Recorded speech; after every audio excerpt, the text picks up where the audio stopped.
Fala pessoal, tudo bem com vocês? Para aqueles que não me conhecem, muito prazer, eu sou o Bruno, sou psicólogo e hoje, nessa primeira unidade do nosso curso de teologia, nós falaremos sobre psicologia e pastorado.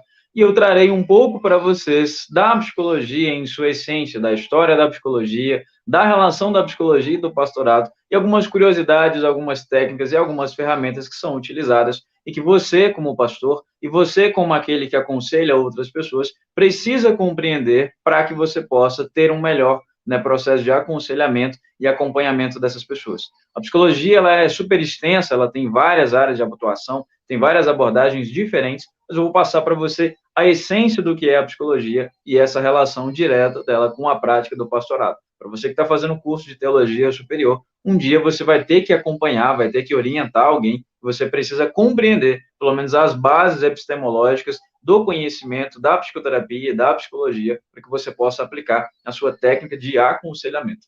Bom, para nós começarmos falando nessa aula de hoje, que vai ser bem direta e bem objetiva, a gente precisa falar da origem da psicologia. A psicologia, como a maioria das ciências, ela tem a sua origem na filosofia. Então, inicialmente, elas observavam outras questões, outros aspectos, muito mais voltados às questões filosóficas de como a nossa alma ela vai morrer, depois que nós morremos, para onde irá a nossa alma, o nosso espírito, onde está o pensamento, como o pensamento se manifesta, onde se forma o pensamento. Então, os filósofos antigos, que são os precursores do pensamento da psicologia, eles tinham essa preocupação. Se existe vida após a morte, para onde vai o nosso espírito, a nossa alma? Questão do pensamento, do mundo das ideias, como Platão vai apresentar. Nós percebemos que a psicologia, em sua essência, numa tradução literal, né, vem da palavra grega psicologia, que a psique tem a ver com alma, com consciência, e já o logos tem a ver com conhecimento, com o verbo, com a lógica, com o estudo. Então, nessa perspectiva, a tradução direta para a palavra psicologia significa estudo da alma.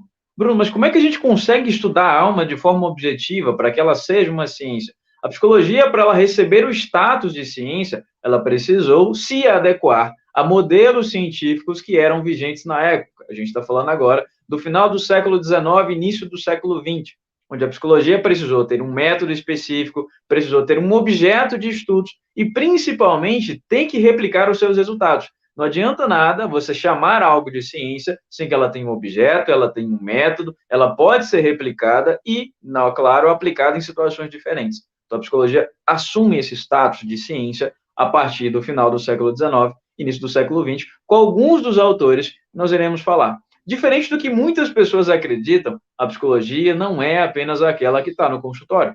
A psicologia, ela está onde nós temos indivíduos. Tanto é que, de forma literal, a psicologia ela se destina ao estudo dos indivíduos e dos seus comportamentos e processos mentais. A gente está falando dos indivíduos inseridos em escolas, em igrejas, em hospitais, em presídios, no nosso trânsito especificamente, na clínica também, no processo de avaliação psicológica e também em outros campos. Então, onde se tem um indivíduo, é passível do conhecimento da psicologia e da aplicação de suas ferramentas. E esses processos mentais, nós estamos falando de consciência, nós estamos falando de memória, estamos falando de percepção, estamos falando de atenção, de linguagem e vários outros processos, né, mentais ou cognitivos, melhor chamados assim, que as pessoas precisam compreender, precisam ter essa perspectiva de que a psicologia se destina ao estudo dos indivíduos, seus comportamentos, como que eles reagem aos eventos que estão acontecendo externamente e também, essencialmente, a esses processos mentais.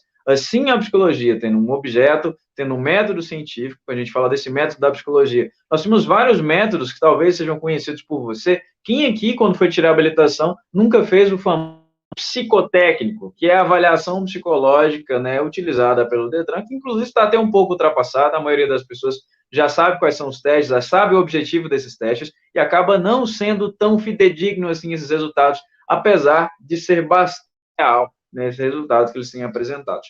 Mas a avaliação psicológica é um dos métodos através dos testes, através das ferramentas, das baterias, né, de personalidade, as baterias de atenção, as baterias de concentração que nós somos submetidos. Nós temos a psicoterapia também como uma grande ferramenta da psicologia, que talvez seja a ferramenta mais conhecida, onde as pessoas estão ali deitadas no divã. Uma curiosidade, vocês sabiam que nem todas as abordagens da psicologia utilizam o divã? O divã, na verdade, ele foi utilizado por uma outra teoria que necessariamente não tem nada a ver com a psicologia. Mas foi graças a essa teoria, foi graças a esse autor que a psicologia saiu da universidade, saiu do laboratório e veio para o consultório, assim como nós conhecemos. Mas isso a gente vai falar em um segundo momento.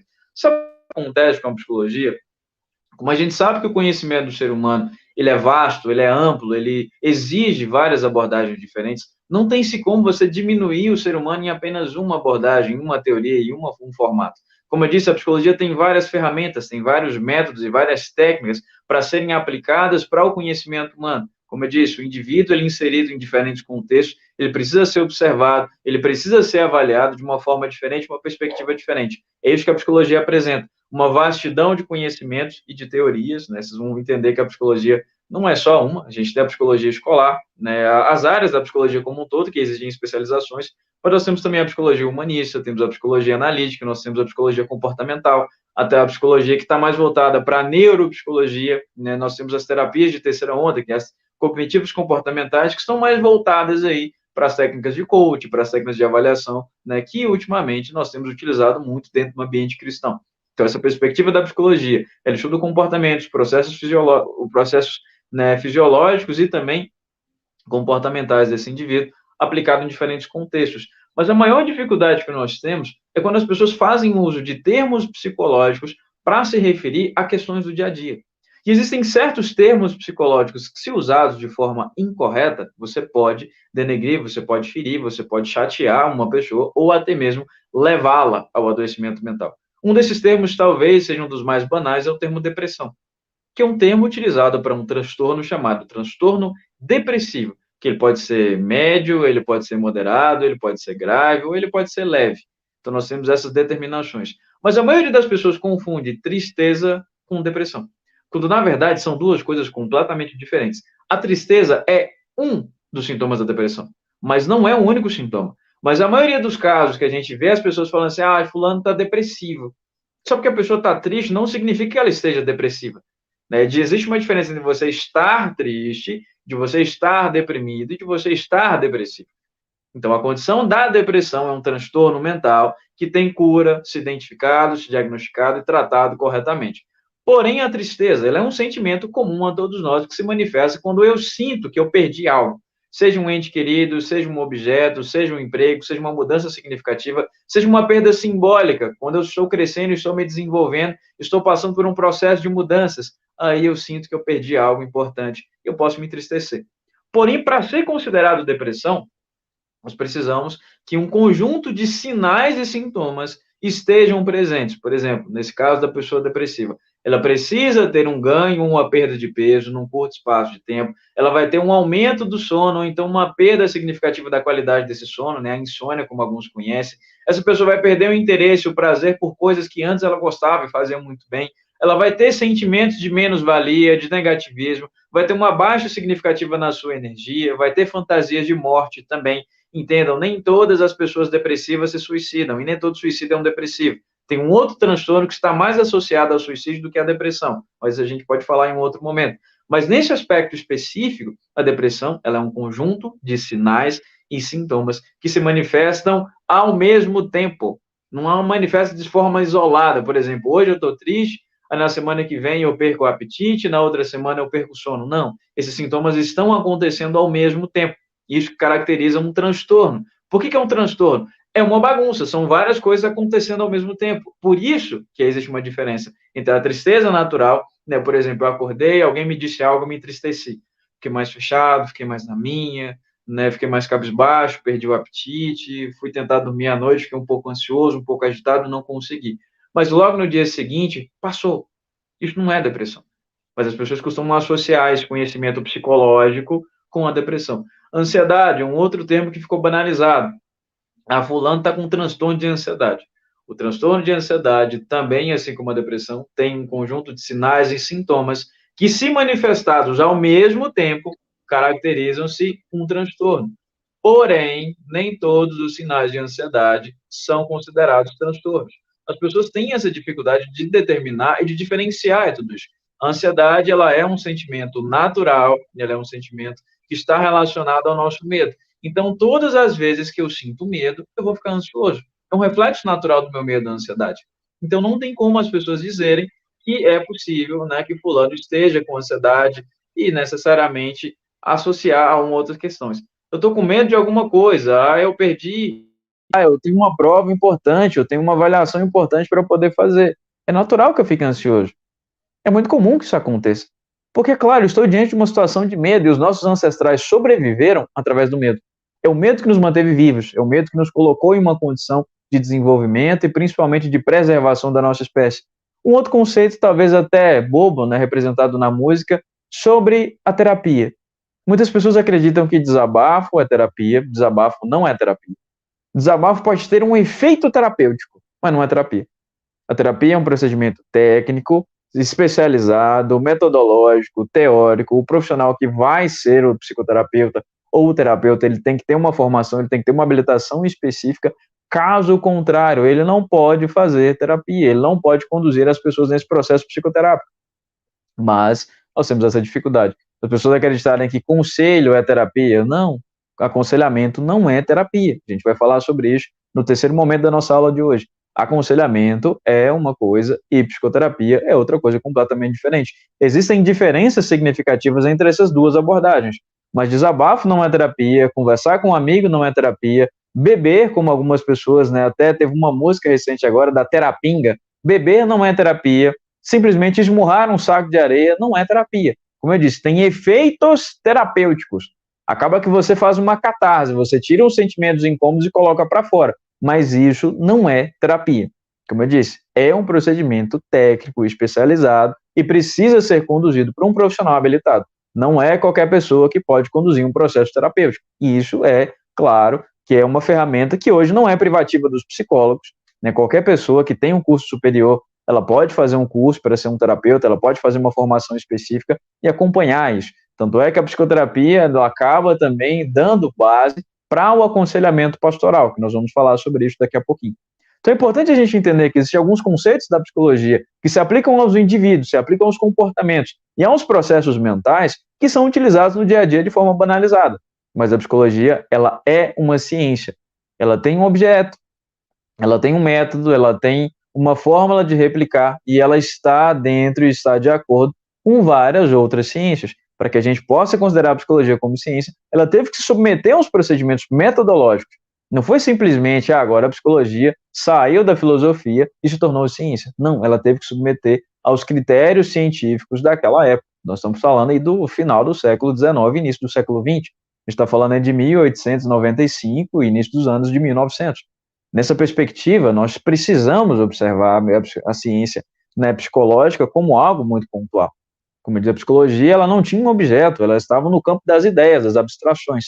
Mas nós trazendo para essa perspectiva mais atual, em relação à ciência, a gente percebe o quão importante e quão raro foi esse processo. Nós tivemos vários teóricos que contribuíram. A psicologia ela já vinha se construindo ao longo dos anos, mas ela não era aplicada de forma correta.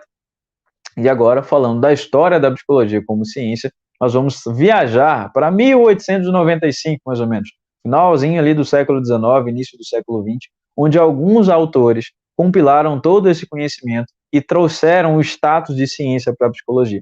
Como eu disse no início, a psicologia estava muito mais nesse campo das ideias, das reflexões de alma, de espírito, de pensamento, de ideias, né, de abstrações com Platão, com Aristóteles e outros autores que vieram, né, filósofos gregos. Mas, no final do século XIX, nós temos um autor muito específico, que é considerado um dos pais da psicologia, que é chamado de Wundt, que é um alemão que no laboratório de Leipzig, na Alemanha, ele começa a perceber que existe um formato, existe uma perspectiva diferente, para que você possa observar os fenômenos psicológicos e medir através disso. Então, nós começamos os estudos da psicologia dentro do laboratório, né, através dos animais. Existe uma linha da psicologia que a gente chama de psicologia comparada, que é onde, através do comportamento de animais que tem ali a sua origem, tem o seu filo muito parecido com o nosso, que era, se possível, prever também o comportamento dos seres humanos. E aí que a gente vai ter os famosos laboratórios onde as pessoas estudavam com ratos, com pombos e com cachorros. Esse laboratório de Leipzig, Wundt, assim como seus outros, né, colaboradores, como William James, e depois a gente vai ter alguns outros que também na Alemanha, a psicologia tem esse nascimento no seu seio principal na Alemanha. A gente sai da filosofia da Grécia e começa a tornar a ciência né, ali na Alemanha, e depois vai para os Estados Unidos, e depois vai para a Suíça, vai para a França, vai para outros países da Europa e também da nossa América, para que ela possa tomar ali, né, uma perspectiva diferente. Mas Wundt, ali no final do século XIX, começa a observar alguns comportamentos nos animais e vai replicando isso para os seres humanos. Então ele faz alguns experimentos com ratos, por exemplo, um dos experimentos mais conhecidos, onde ele coloca ali, né, um ratinho, um pouco de comida dentro de um labirinto, e vai reforçando esse ratinho, vai percebendo o desejo dele pela comida, né, vai colocando até algumas drogas também nessa época. A cocaína, por exemplo, ela é utilizada em estudos científicos para ver, o ratinho tinha a comida e a água e tinha a cocaína, então para ver qual dos botãozinhos que o ratinho apertava. Geralmente o ratinho, questão do vício, ele apertava ali o botãozinho da cocaína. E eles presumiram que o ser humano também pode estar mais voltado para o prazer imediato. Cocaína, que era, né, ministrada ali, administrada pelos, né, cientistas daquele momento, pelos psicólogos que estavam observando o comportamento dos ratos, ela melhorava, ela deixava o ratinho, né, durante alguns momentos ali mais alegre, mais felizinho, e ele foi cada vez mais se afastando, deixando de comer. Da mesma forma que eles fizeram com os pombos e com os cachorros. Então, Wundt, tirando a psicologia desse campo de estudo da alma, né, como nós falamos no início, que a psicologia, o termo psicologia significa literalmente estudo da alma, e passou a psicologia a ser o estudo da consciência, o estudo do comportamento. Então, a alma também pode ser traduzida por consciência nessa perspectiva.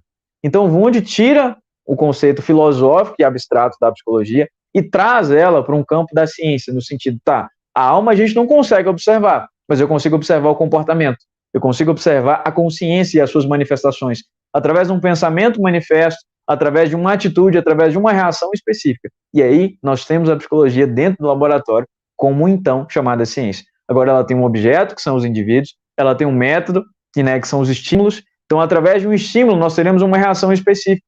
Então, a psicologia no laboratório, ela teve essa premissa de estimular, né, dar ali alguns estímulos, sejam sonoros, sejam visuais, sejam, né, gustativos, para que eles medissem ali mesmo, eles anotassem os resultados, eles conseguissem observar. Então, através desse estímulo, né, em vários casos, por isso que ela tem que ser replicável. Então, em 100 ratinhos, né, ou 200 ratinhos que foram avaliados, a maioria deles teve essa reação. Então, pode-se presumir que ao ser humano receber um estímulo específico, a reação dele vai ser essa. E o que eles fizeram? Documentaram tudo. Escreveram artigos científicos, publicaram em revistas renomadas daquela época, justamente para tirar a psicologia, desassociar a psicologia da filosofia e trazê-lo para o campo da ciência. Agora a psicologia tem método, agora a psicologia tem um objeto, agora a psicologia tem ferramentas para observar o comportamento humano.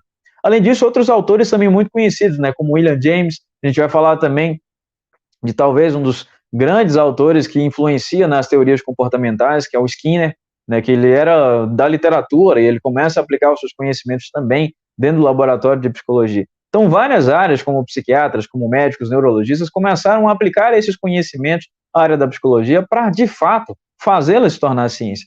E um dos grandes contribuintes para que a psicologia se tornasse ciência, como hoje nós conhecemos, é nada mais, nada menos que Sigmund Freud, talvez o mais conhecido, né, do meio cristão, nosso querido e amado tio Freud. O Freud, ele é, né, neurologista, né, por formação. O Freud não era psiquiatra, não era psicólogo, e no final do século XIX ele criou uma pseudociência, né, que hoje a psicanálise é considerada pseudociência, não é uma ciência porque o seu método ainda está em estudo, ainda precisa de algumas validações, chamada de psicanálise, onde ele abordava o nosso inconsciente e os mecanismos inconscientes, né, que influenciavam o nosso comportamento. Freud acreditava, né, que através do nosso inconsciente, as nossas atitudes, os nossos comportamentos e reações diante da vida eram modulados. Então ele começa através do método da associação livre, inicialmente era através da hipnose. Hoje ainda a hipnose é utilizada, mas não como Freud utilizava na época. A hipnose hoje é mais utilizada como uma técnica de relaxamento, uma técnica aí de autorreflexão, né, de autossugestão. Então Freud saiu, né, da hipnose e começa a utilizar nos seus pacientes ali dentro do hospital psiquiátrico e também na sua própria clínica, onde ele observava, né, ele começa a usar a associação livre, que era permitir que a pessoa falasse, né, tudo que vê à mente, sem julgamentos, sem limites, sem travas. E durante esses processos de fala, o Freud ia percebendo que os sintomas iam se desfazendo. Ele percebia que as pessoas, através dessa fala, né, constante mesmo, uma associação livre, ele não dizia nada. Ele só fazia alguns questionamentos e, através desses questionamentos, as pessoas começavam a falar sobre os seus sintomas. E ele foi observando e documentando tudo isso e mostrando ali que quando a pessoa tem esse efeito catártico, quando ela expressa os sentimentos, quando ela coloca para fora, né, aquilo que a incomoda, ou então revive, ou então traz à consciência eventos do passado ou eventos recentes que foram recalcados, né, que sofreram aí essa ação do nosso inconsciente e foram lançados, né, na escuridão da nossa consciência, aí o Freud começou a observar e falou assim, não, mas existe uma forma de replicar tudo isso. Então, ao longo de vários pacientes que Freud foi observando e foi analisando, através da sua experiência pessoal também, né, o Freud, um dos primeiros livros que ele escreveu relacionados ao inconsciente foi a interpretação dos sonhos, onde a técnica de análise de sonhos e análise do inconsciente também começa a observar que os sonhos eles tinham uma relação direta com os sintomas que essa pessoa sentia, é que o Freud trabalhou diretamente com pessoas adoecidas, então essa é uma das grandes vantagens, ou pessoas que tinham comportamentos desviantes ou comportamentos inapropriados para aquela sociedade, né? Pessoas que eram chamadas de neuróticas, né, que são pessoas que tinham alguns comprometimentos bem pontuais, a maioria de nós hoje, né, segundo a psicanálise, somos considerados neuróticos, tínhamos comportamentos repetitivos, comportamentos insistentes, até mesmo resistentes, que eram difíceis de nós mudarmos, ou psicóticos, que já seriam pessoas que já estão no campo dos transtornos mentais, pessoas que já haviam rompido com a realidade e viviam o seu mundo inconsciente, os seus prazeres, os seus impulsos, de forma instintiva e automática. E a terceira classe de pessoas que seriam os perversos, as pessoas más, as pessoas que teriam os transtornos de personalidade, como a psicopatia, por exemplo.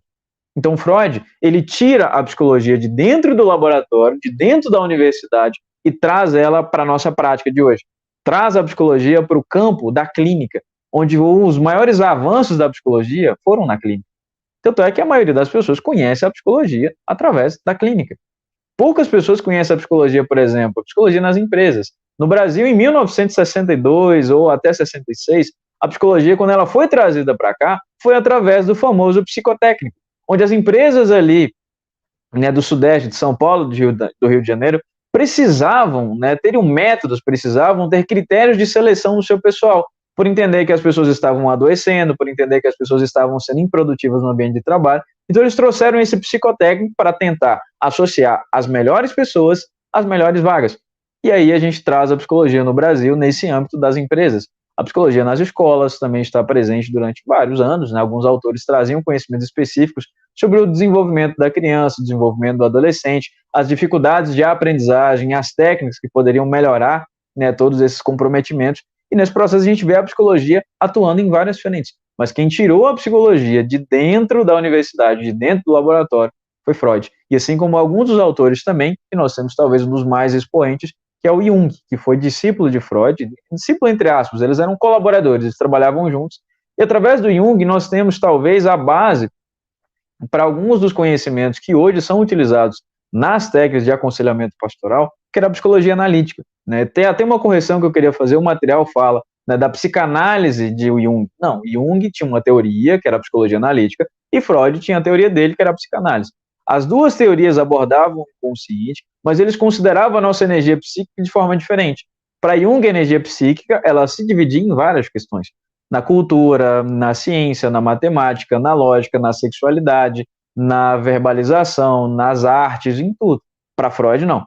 A energia psíquica, ela se voltava somente para as questões da sexualidade. E não entendam sexualidade como sexo. Sexualidade é relacionamento. Sexualidade é a energia que nós empregamos para nos relacionarmos com o outro, seja eroticamente, ou seja relações subliminares de amizade, sejam relações, né, construtivas, como na política, como na nossa fé também as relações espirituais. Então, para Freud, a energia psíquica se voltava para os relacionamentos como um todo, e para Jung a energia psíquica poderia se voltar para qualquer coisa. Ela não tinha uma raiz específica, mas ela podia se voltar para qualquer área da vida do ser humano. Essa foi uma das grandes diferenças entre os dois, e inclusive foi a razão dos dois terem se separado. Tem até um livro e um filme também que fala sobre esse momento de ruptura entre os dois, de afastamento entre os dois. O Jung, né, no início do século XX, ele vai trazer um teste que deixa até Freud impressionado, que é o teste de associação de palavras, que deu origem, inclusive, para o que nós conhecemos hoje como detector de mentiras, ou polígrafo, que é um teste onde, através de algumas palavras específicas, Jung começava a medir, mais uma vez, presta atenção, ele media as reações das pessoas. Eles colocavam ali os eletrodos nas pessoas, media ali o batimento cardíaco, media a pressão sanguínea, a temperatura do corpo, se a pessoa estava suando, se ela não estava suando, com base em cada palavra.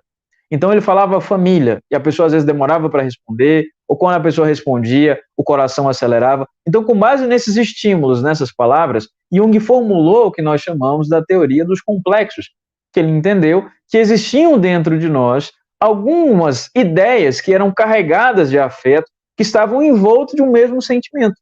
Por exemplo, que a gente chama de complexo de inferioridade, complexo de superioridade, ver esses conceitos apresentados por Jung, por ele entender que existem algumas ideias, existem alguns pensamentos no indivíduo que o fazem se diminuir, o fazem se sentir pior, o fazem colocar para baixo, ter uma visão distorcida de si mesmo, faz ele realmente resistir e hesitar diante da vida. Isso que ele chamou de complexo de inferioridade. Nós temos também o oposto.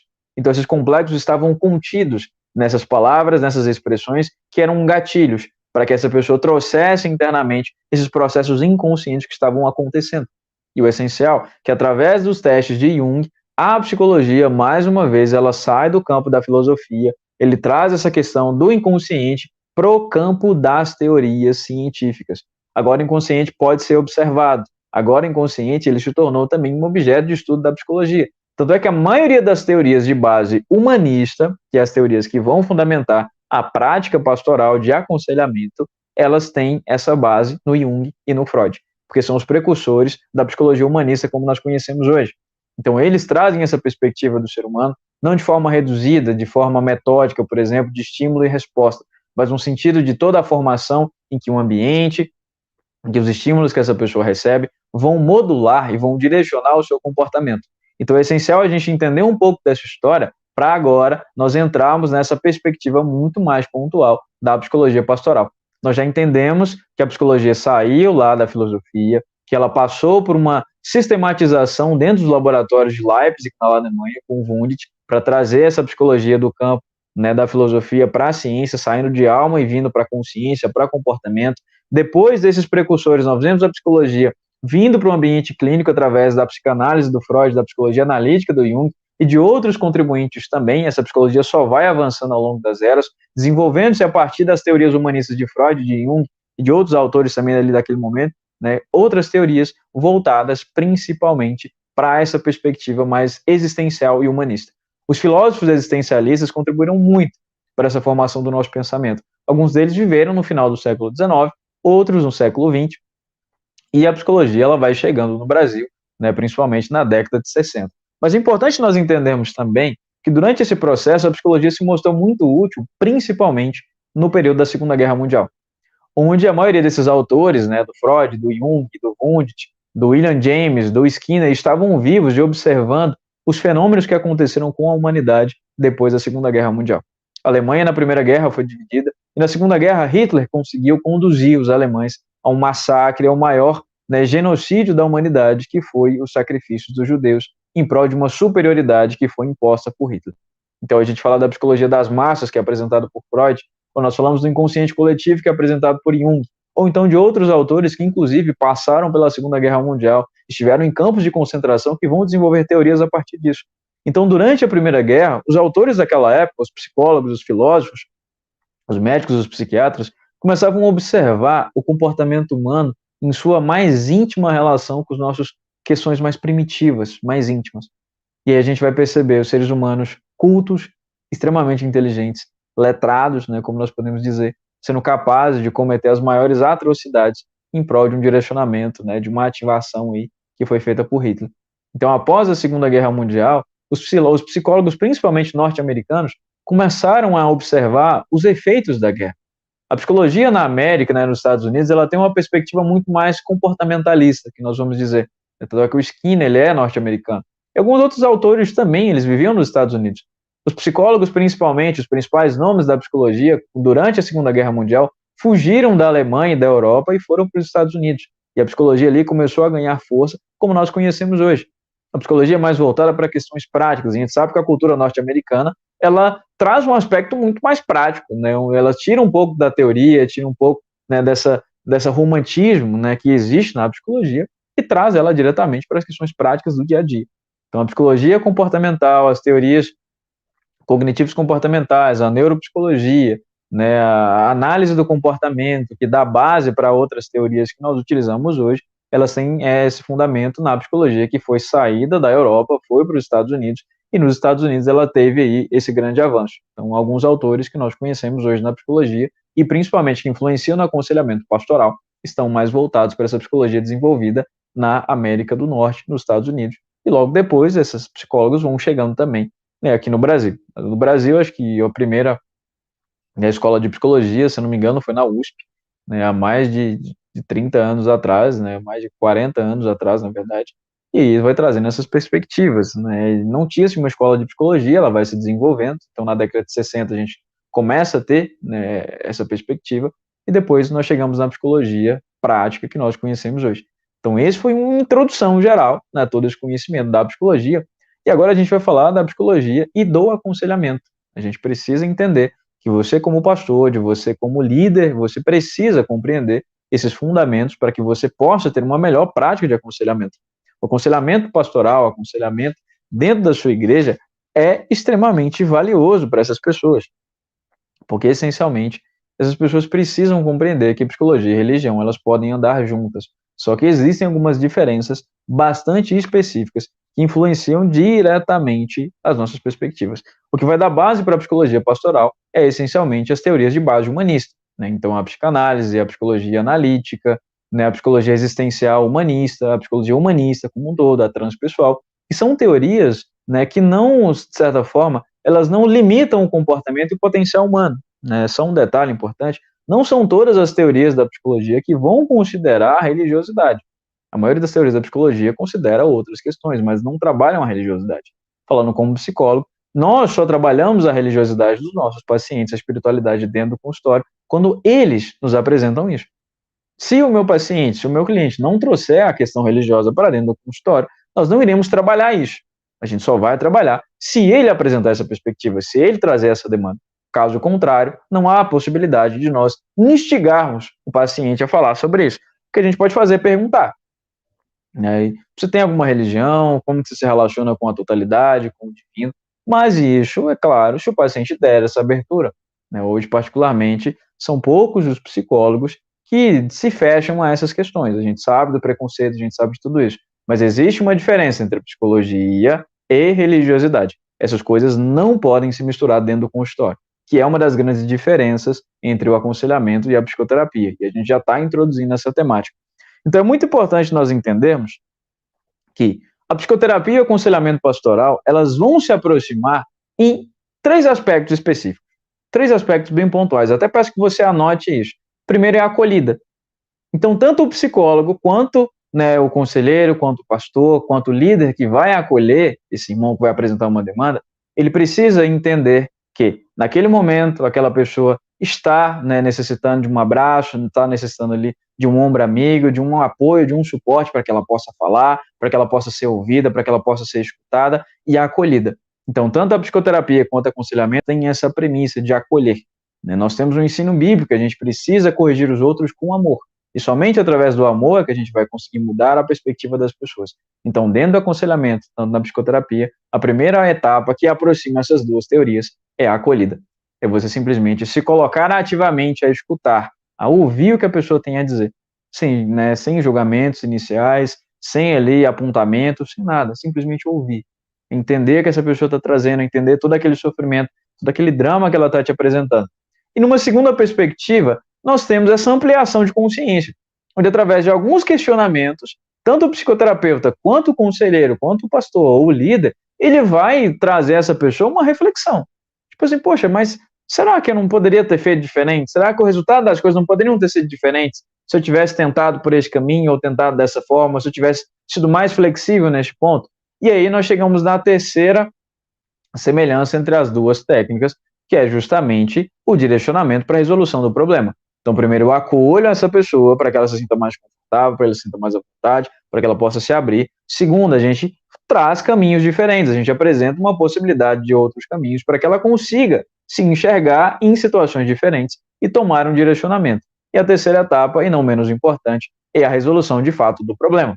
Então, as semelhanças entre o aconselhamento e a psicologia e a psicoterapia são essas. Então, a psicologia e a religião, elas se aproximam, elas não se confundem, né? Por exemplo, eu como psicólogo, eu tenho a minha fé, Eu tenho a minha perspectiva religiosa, eu tenho todo, né, a minha formação, a minha base religiosa, mas isso não pode influenciar a minha técnica, isso não pode influenciar as minhas decisões dentro do consultório, porque não existe psicologia da religião. Psicologia da religião é só uma forma da gente estudar, mas a psicologia ela não é religiosa, né? Então, assim, essa perspectiva é importante a gente entender. A minha vida pessoal, a minha intimidade, a minha espiritualidade, ela não diz respeito à minha prática profissional. É diferente. Eu tenho a minha religiosidade na minha vida íntima, mas dentro do consultório, eu não posso direcionar as decisões, eu não posso direcionar o processo psicoterapêutico com base naquilo que a minha religião acredita. Porque além de estar ferindo um princípio ético da minha profissão, eu estarei ferindo também a individualidade daquela pessoa. Porque, por exemplo, eu sendo psicólogo, sendo cristão, se eu atender uma pessoa da Umbanda, eu vou tentar convertê-la para o cristianismo? Não, eu estou cometendo uma falta ética da minha profissão. Eu atendo uma pessoa do candomblé, eu atendo um espírita, eu atendo um católico, eu atendo um shintoísta, um budista. Não cabe a mim decidir sobre a religiosidade dessas pessoas, mas entender que através da individualidade delas, que é expressada nessa religião, existe uma forma, existe um meio de equilíbrio da sua saúde mental através desse contato com o divino. Mas não cabe a mim fazer o julgamento, o juízo de valor de decidir qual religião é a melhor. Não, a espiritualidade do paciente.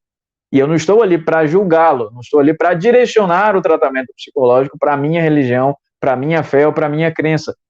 E dentro do processo de aconselhamento já é diferente.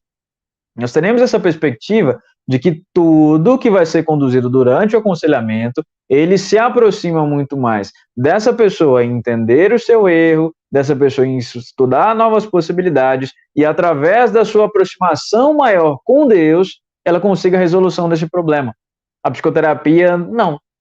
Necessariamente, no processo psicoterápico, a pessoa é quem precisa compreender, a pessoa é quem precisa entender a necessidade dessa proximidade dela com o divino, se for o caso, para a resolução desses problemas. Os estudos apontam que as pessoas que têm uma religiosidade, uma espiritualidade saudável, elas têm chances muito menores de adoecerem mentalmente. Como eu disse, são chances menores. Não significa que elas não vão adoecer. Então a gente sabe que a proximidade com o divino, seja ele qualquer que seja o Deus cristão que nós acreditamos, seja o Deus umbandista, seja o Deus, né, shintoísta ou budista, não importa a divindade, mas a proximidade, a espiritualidade como exercício da fé dessa pessoa, ela tem capacidade de fazer a manutenção da saúde mental desse indivíduo, mas isso não é determinante. Da mesma forma, pessoas que têm a espiritualidade ativa podem adoecer mentalmente por negligenciar outras áreas da sua vida. Então, dentro da psicoterapia, a religiosidade, a espiritualidade vai ser trabalhada caso o cliente, caso o paciente apresente essa demanda no consultório. O terapeuta jamais ele vai conduzir a conversa para que haja uma conversão dentro do consultório. Já no aconselhamento, todas as conversas, todos os direcionamentos têm a ver com a pessoa de Jesus Cristo. Tem a ver com a ampliação de consciência, com a resolução do problema, e um dos caminhos é a aproximação dela com o divino, é a aproximação dela com o Criador, é a aproximação dela com Deus, com a pessoa de Jesus. É nessa perspectiva. Dentro do aconselhamento, essa pessoa sempre vai ser direcionada para ter uma intimidade maior com Deus. Dentro da psicoterapia, ela vai ser direcionada para onde ela acreditar que vai fazer o bem para ela. Se for a aproximação com Deus, ótimo, excelente. Mas se não for, o terapeuta tem que respeitar a decisão que ela está tomando, tem que respeitar o caminho que ela decidiu seguir. Caso contrário, esse psicólogo pode receber aí, né, o psicoterapeuta, uma penalidade, ter o seu registro cassado, ser impedido de exercer a profissão. Uma outra diferença entre o aconselhamento e a psicoterapia, e talvez não menos importante, dentro do aconselhamento, existe uma coisa que na terapia é vedado, é você tirar a liberdade do aconselhado, e no sentido de, por exemplo, quando eu dou conselhos, né, a própria palavra diz aconselhamento, quando eu dou direcionamentos, né, fulano, você tem que fazer isso, você tem que fazer aquilo outro, você tem que tentar por esse caminho. Eu tiro a liberdade individual dessa pessoa, porque eu estou dizendo para ela o que ela tem que fazer. Isso é muito bom, porque algumas pessoas chegam dentro de um gabinete de um pastor, chegam dentro de um espaço ali com o líder da igreja, e ela não sabe para onde ir, ela não tem um caminho, ela não tem uma perspectiva. Então ela precisa de um direcionamento, ela precisa de um aconselhamento, de um mapa, de um caminho a seguir para que ela consiga ampliar essa consciência e resolver os problemas. Porém, Dentro desse processo, as pessoas acabam ficando dependentes e não tomam decisões sozinhas. Por exemplo, fulano, eu estou com um problema na minha vida aí, está acontecendo isso em casa, assim, e tudo mais. Eu precisava ver o que você acha que eu tenho que fazer. Aí você, sabiamente, fala assim, olha, fulano, eu acredito que você tem que fazer X, Y e Z. Aí essa pessoa vai e faz X, Y e Z, conforme você havia orientado, e dá tudo errado. De quem é a culpa? Sua. A culpa não é dela, ela fez o que você pediu para ela fazer. Então, assim, a pessoa, mas eu fui lá e fiz tudo o que você falou e deu tudo errado. Os meus filhos não me respeitam, minha mulher me largou, eu estou mais distante de Deus, e agora? O que eu vou fazer? Dentro dessa perspectiva, a psicoterapia não. A psicoterapia sempre devolve a liberdade e a autonomia para o indivíduo.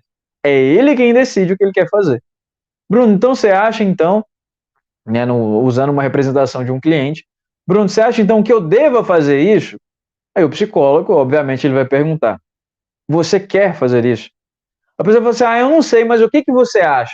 Você devolve novamente para ele. O que você acha? Porque nós criamos uma sociedade que não está acostumada a tomar decisões e direcionamentos. Bruno, quer dizer então que o psicólogo ele não dá direcionamentos? Existe uma diferença de você pegar um paciente debilitado, com um problema seríssimo, e dar algumas orientações, alguns caminhos para que ele possa ter chão para tomar decisões por conta própria. Dentro do processo do aconselhamento, quando ele é conduzido de forma saudável, isso também vai acontecer. Mas a maioria das vezes a gente vê as pessoas ficando dependentes da figura do terapeuta, a figura do conselheiro, e não tomando as suas decisões individuais. Então a psicoterapia, ela preza pela liberdade, pela individualidade, principalmente pela autonomia do indivíduo, para que ele possa se responsabilizar pelos próprios atos. Dentro do aconselhamento, nem sempre é assim. Dentro do aconselhamento, a pessoa ela pode ter essa acolhida, pode ter ampliação de consciência, pode ter seu problema resolvido, mas quando ela tiver um novo problema, o que ela vai fazer? Vai procurar você. Ela não vai ter recurso interno, ela não vai ter repertório para poder resolver os problemas, ela vai procurar você. Então, uma das grandes diferenças entre a psicoterapia e o aconselhamento é justamente a liberdade individual que ela é preservada, né, em ambos os processos. Claro, um pastor, um líder que está orientando, está aconselhando alguém, tiver essa sabedoria, tiver esse conhecimento da psicologia, ele vai entender que quando você tira a liberdade de decisão de um indivíduo, você o torna dependente.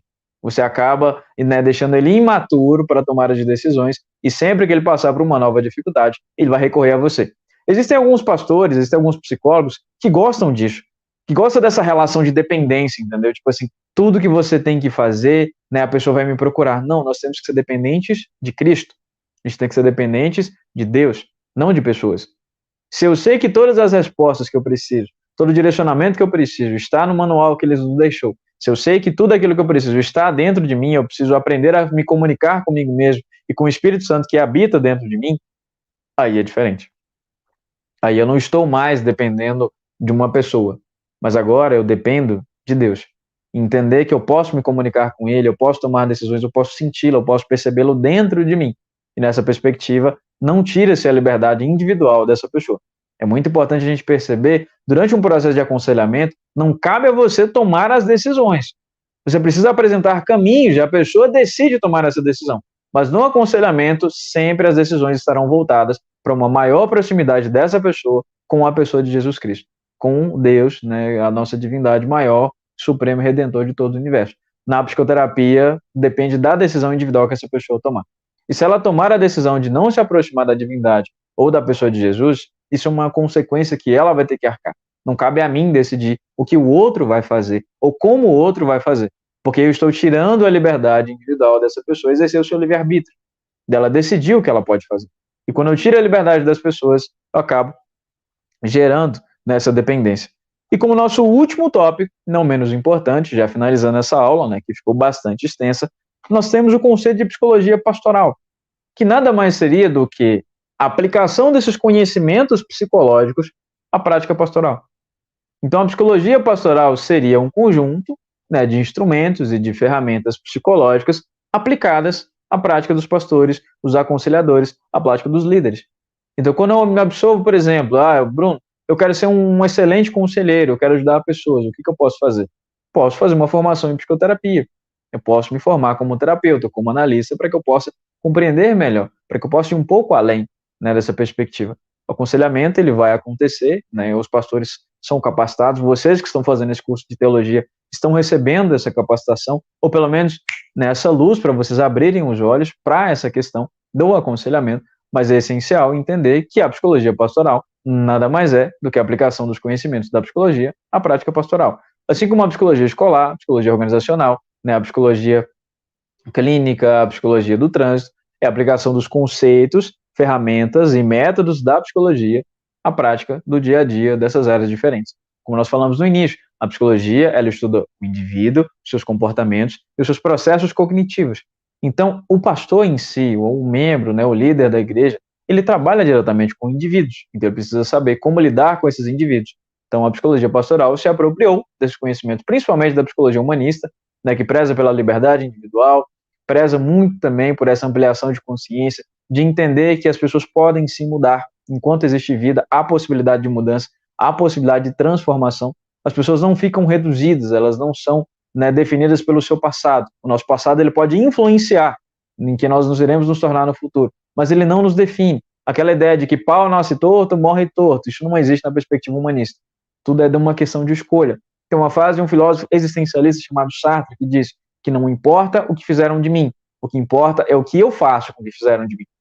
Então, grandes autores da filosofia, da psicologia, trazem essa perspectiva de que, independente do que aconteceu, eu ainda posso mudar. Essa é a perspectiva humanista. Independente do pecado, independente do erro, independente da falha, a nossa condição humana é a condição que caminha para a mudança, que caminha para a transformação.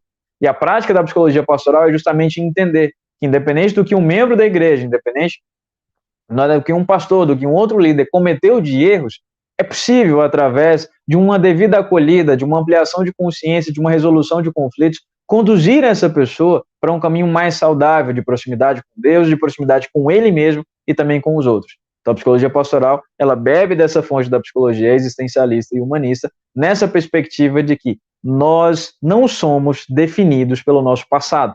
Ele pode nos influenciar, mas ele não determina quem nós somos. E é uma perspectiva muito parecida com aquilo que nós acreditamos na nossa fé. Nós não somos definidos pelo que aconteceu, mas eu tenho que definir quem eu vou ser a partir de agora. Através da proximidade com o divino, através de uma vida mais saudável, de um exercício de uma espiritualidade, eu defino quem eu sou. E dentro disso eu preciso de alguém para me orientar, de alguém para pegar na minha mão e falar assim, vamos juntos, vamos caminhar juntos para chegar numa perspectiva diferenciada. E dentro desse processo, aí nós vemos a mudança. Dentro da psicologia humanista, seja a psicologia analítica, seja a psicanálise, seja outras perspectivas, nós sempre poderemos mudar. E a prática pastoral, a prática da psicologia pastoral, se bebe desses conceitos, desses conteúdos, para nos apresentar essa perspectiva de que nós nunca somos nada, nós estamos. Existe uma condição diferente de você ser e de você estar. Às vezes eu estou em uma condição de adoecimento mental, mas eu não sou a doença. Às vezes eu estou em pecado, mas eu não sou o pecado. Às vezes eu estou no erro, mas eu não sou o erro. Entendem a diferença? Quando você começa a ter essas perspectivas de condição de estado e de permanência, quando eu falo que eu sou, eu estou dizendo que eu permaneço como. Mas quando eu falo que eu estou, significa que eu posso mudar. Não significa que eu preciso estar assim a vida inteira, mas eu posso mudar. Então a psicologia pastoral vai trazer esse suporte, né, vai trazer esse auxílio para os pastores, para os líderes, para que eles possam conduzir, né, os seus liderados a uma condição de estado, para que eles saiam de um estado de ignorância, de um estado de criatura, para que possam se tornar filhos, para que eles possam se tornar pessoas cada vez maiores e crescerem dentro dos seus ministérios. Nessa perspectiva, na psicologia, é da mesma forma. Nós nunca queremos que o paciente continue na mesma condição. A gente quer sempre que o paciente cresça, que ele amadureça, tome as suas decisões da melhor forma possível e entenda que ele nunca é nada, ele sempre está alguma coisa. Tem até uma frase, né, do Tom Jobim, se não me engano, numa música, né, acho que como uma onda, se não me engano, que diz que nada do que foi será de novo do jeito que já foi um dia. Então, quer dizer, quem eu fui no passado não define quem eu sou hoje. Influencia. Os meus traumas, os meus complexos, os meus desafios podem sim influenciar, mas não me define. A minha história ela pode ser construída, ela pode ser reconstruída, e dentro da prática pastoral, da psicologia pastoral, essa perspectiva é levada para cada um dos membros da igreja. É importante também nós entendermos, né, que vários dos conceitos que foram abandonados, que foram deixados pela psicologia, são resgatados, né, pela psicologia pastoral. A gente está falando do caráter, a gente está falando, né, dessa perspectiva do temperamento, da nossa mentalidade, de ampliar realmente a nossa mentalidade, ter uma mentalidade de crescimento, uma mentalidade de prosperidade, uma mentalidade de construção de algumas coisas. Mas a psicologia se volta para questões mais práticas, mas acaba deixando de lado perspectivas muito mais básicas, né, que foram abandonadas ao longo das eras. E por fim, para a gente poder finalizar essa aula de hoje, a que já ficou bastante extensa, nós vamos trazer essa perspectiva do desenvolvimento histórico da psicologia pastoral, que inicialmente, né, o primeiro período, ela começa na psicologia pré-científica, com conhecimento primitivo e vulgar sobre o comportamento humano. Então a psicologia pastoral também vai trazer essa perspectiva mais evoluída.